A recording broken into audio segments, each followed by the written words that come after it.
A China decide cortar gastos e reduzir o crescimento. Conosco, Samidana. Nos Estados Unidos, o debate é sobre o novo pacote de ajuda à economia. Será mais de 1 trilhão e 900 bilhões de dólares em programas sociais e ajuda às empresas. Contando os gastos do Federal Reserve, o país já gastou ou se comprometeu a gastar mais de 9 trilhões de dólares. Mas enquanto a maior economia do mundo gasta mais, a China decidiu cortar despesas. O governo anunciou na semana passada que vai reduzir o crescimento previsto no ano de 8% para 6%. Com a situação da economia brasileira, com queda no primeiro trimestre, segundo algumas projeções, são números até irreais para nós. Para nós brasileiros, que estamos ou diminuindo ou crescendo quase nada, a realidade chinesa é muito distante. Para combater os efeitos da Covid, o governo chinês aumentou os gastos, elevando a dívida pública de 52% para 61% do PIB.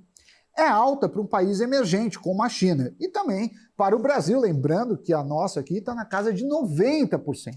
A média entre os emergentes é de 50%.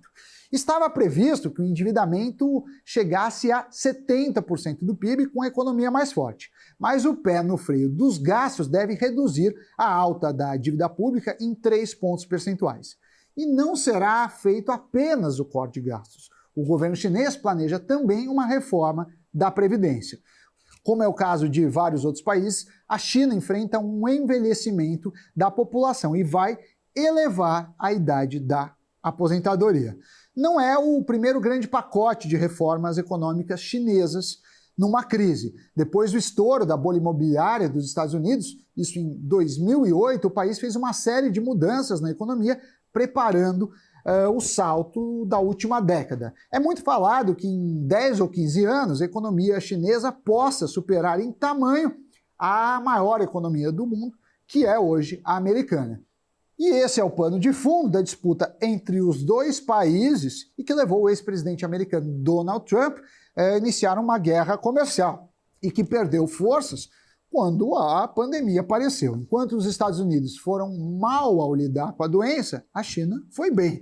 Controlou o número de casos e cresceu mais de 2% no ano que passou, contra uma queda de 4% do PIB americano.